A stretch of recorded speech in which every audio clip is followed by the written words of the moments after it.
আমি বিশেষ করে আমাদের দায়িত্বশীল আমাদের কেন্দ্রীয় পর্যায়ে বা অন্য কোনো পর্যায়ে যদি তাদের বক্তব্যের মাধ্যমে আমার বক্তব্যের মাধ্যমে যদি কেউ কোনো কষ্ট পেয়ে থাকেন, আসলে ব্যাপারটা হলো আপনারা ইসলামী আন্দোলন সম্পর্কে জানেন এবং আমরা তো নতুন এখানে উঠে আইসে জুইরা বসি নেই। এই কাজ করতে গেলে মাঠে ময়দানে কিছু ভুল হতেই পারে, কিছু বক্তব্যের ভিতরে বিতর্ক জন্ম হতেই পারে। এই জন্য বিশেষ করে আমি ক্ষমা প্রার্থী।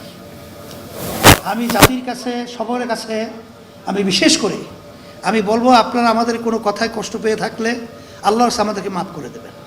আর সাথে সাথে আপনাদের উদাত্ত আহ্বান জানাচ্ছি, আপনারা আসেন ইসলামের পক্ষে, দেশ গড়ার পক্ষে, মানবতার পক্ষে। 5ই আগস্টের কথা আমি স্মরণ করাই দেওয়ার একটা উদ্দেশ্য আছে। সেই উদ্দেশ্যটা হলো এই, যেখানে ইসলামী আন্দোলনে কত ছেলেরা, কত আমার ইমামরা, আমার ভাইয়েরা, আলেমরা, হাফেজরা শাহাদত বরণ করল, আর সেই ফসল আজকে ঘরে ওঠার পরে যারা এই সুযোগে আমাদের মাথায় নুন রেখে বড়ই খাবে, তাদের ব্যাপারে আমাদের সতর্ক থাকতে হবে। কারণ বিগত দিনে বারবার আমাদের মাথায় নুন রেখে বড়ই খেয়েছে। ইসলামের নামের গাছটা কখনোই মজবুত হয় নাই।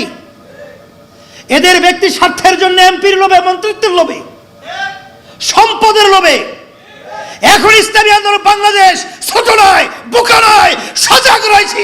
আনুন মাথায় রেখে বড়ই খেতে দেবরাই। টাইলক্স, যার অ্যান্টিব্যাকটেরিয়াল এজেন্ট টয়লেটের কোনায় কোনায় পৌঁছে 99% জীবাণু ধ্বংস করে। টাইলক্স টয়লেট ক্লিনার, ক্লিন মানে টাইলক্স। তবে আমরা কিন্তু আলহামদুলিল্লাহ সব বিশেষ করে ইসলামী দলের সাথে যোগাযোগ রক্ষা করে চলছি। তাদের সাথে বৈঠক আমাদের ধারাবাহিক চলছে এবং আলহামদুলিল্লাহ সিগন্যালও ভালো।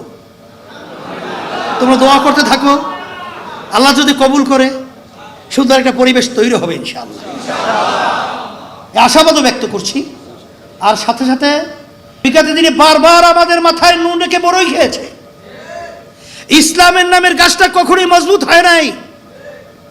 এদের ব্যক্তি স্বার্থের জন্য, এমপির লোভে, মন্ত্রিত্বের লোভে, সম্পদের লোভে এখন ইসলামী আন্দোলন বাংলাদেশ ছোট নয়, বোকা নয়, সজাগ রয়েছি। আনুন মাথায় রেখে বড়ই খেতে দেবরাই।